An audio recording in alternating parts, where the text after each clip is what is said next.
The mines beneath the Iron Spire Mountains had been silent for 300 years. Silent except for the clanking of chains and the crack of whips against green skin. The goblins worked in darkness, pulling precious ore from the earth, while the humans above lived in comfort. They had forgotten what sunlight looked like. They had forgotten what freedom tasted like. But they had not forgotten how to hate. Gruck was born in the mines like his father and his father before him. He was small even by goblin standards, but his eyes burned with something the overseers had learned to fear: intelligence. While other goblins accepted their fate, Gruck watched and learned. He studied the patrol patterns of the guards. He memorized the layout of the tunnels. He counted every weapon, every torch, every weakness in the system that kept his people enslaved. The kingdom of Valdris stretched across the continent like a spreading disease. King Aldrich III sat on his golden throne, drunk on wine and power. He had never seen a goblin except in paintings that showed them as monsters.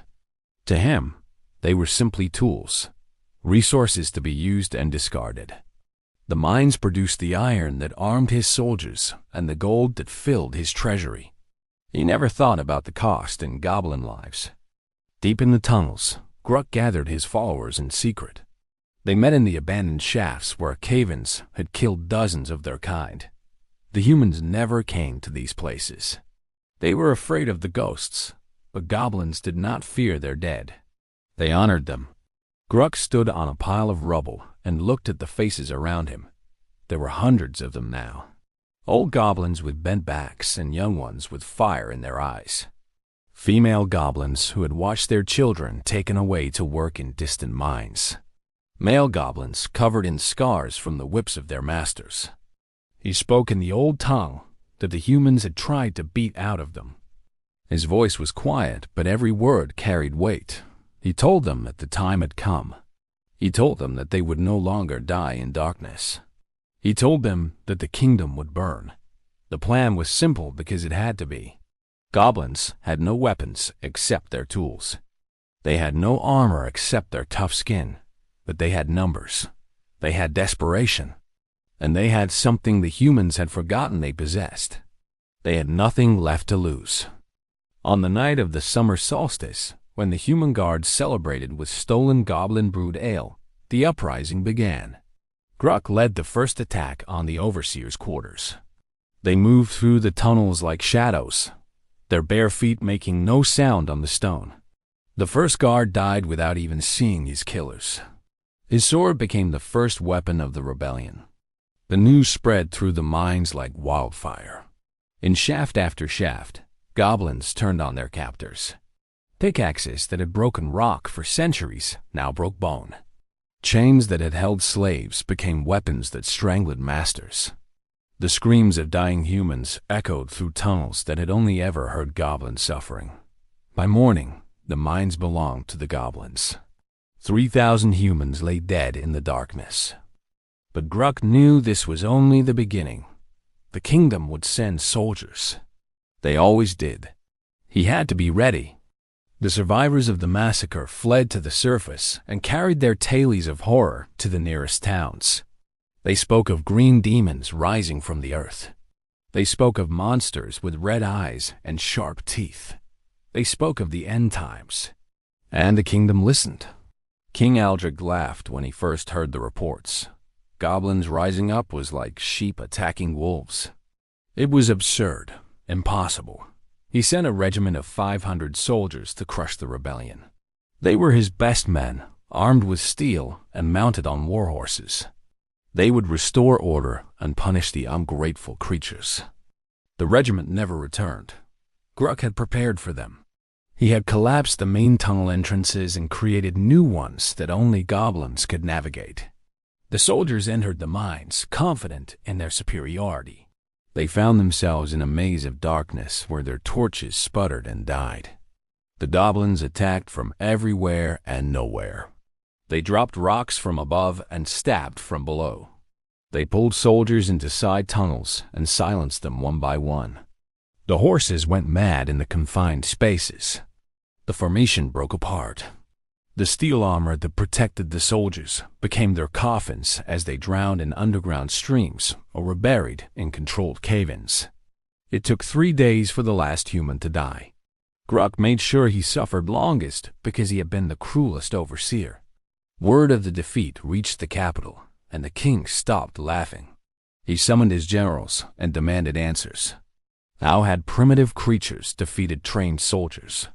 The generals had no explanation. They only had fear. Meanwhile, Gruck emerged from the mountains for the first time in his life. The sunlight burned his eyes, but he forced himself to look at the sky. It was bigger than he had imagined, more beautiful than any story his grandmother had told him. He understood now what the humans had stolen from his people. Not just their labor, their entire world. He sent messengers to every goblin settlement in the kingdom, slaves in the fields, servants in the cities, workers in the factories that produced the goods humans enjoyed. The message was simple. Rise up. Fight back. Join us. The rebellion spread faster than anyone expected. Goblins had been invisible for so long that humans had forgotten how many of them there were. They were everywhere. In every town and every city. In every mine and every farm. When they finally stood together, their numbers were staggering. In the eastern provinces, goblin field workers burned the crops they had planted. The smoke could be seen for miles. In the coastal cities, goblin dock workers sank the merchant ships they had loaded. The harbor filled with debris and drowning sailors. In the capital itself, goblin servants poisoned the wells and set fire to the granaries. The kingdom that had seemed so powerful began to crumble from within. King Aldrich declared martial law. He ordered his soldiers to kill any goblin they found, regardless of whether they had participated in the rebellion. He thought terror would crush their spirits. He was wrong. Every goblin death only strengthened the resolve of those who remained. Every massacre only proved that there was no future in submission. Gruck united the scattered goblin forces into a single army. They had no uniforms and no banners. They had weapons taken from dead humans and armor stitched together from scraps. But they moved with purpose, and they fought with fury that the humans could not match. The Battle of Redfield was the turning point. The king sent his entire remaining army to crush the rebellion once and for all. 20,000 soldiers faced 10,000 goblins across an open field. The humans expected an easy victory. They got a lesson in warfare. Gruck had studied human tactics for years.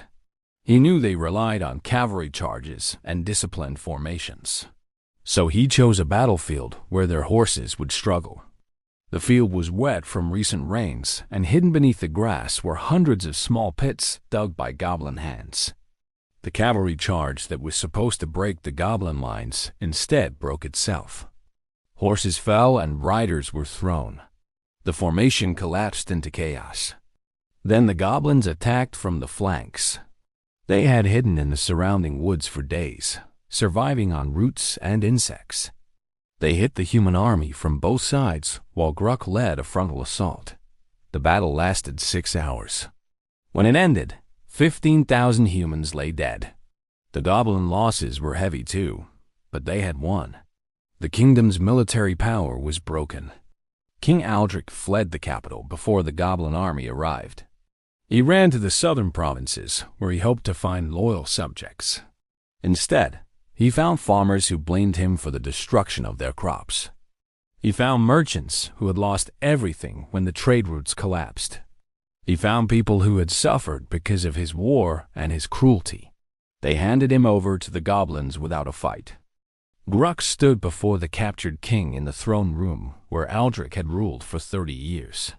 The goblin leader was covered in dust and blood. His armor was dented and his weapons were notched, but he stood straight and his eyes were clear.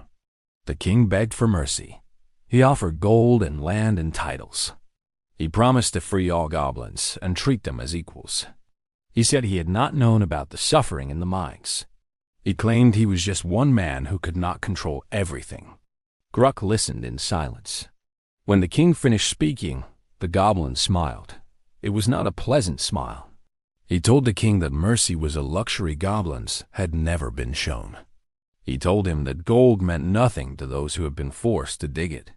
He told him that his words came too late and meant too little. The execution was public. Every goblin who could travel came to witness it. They watched as their former master knelt in the same chains that had bound their ancestors.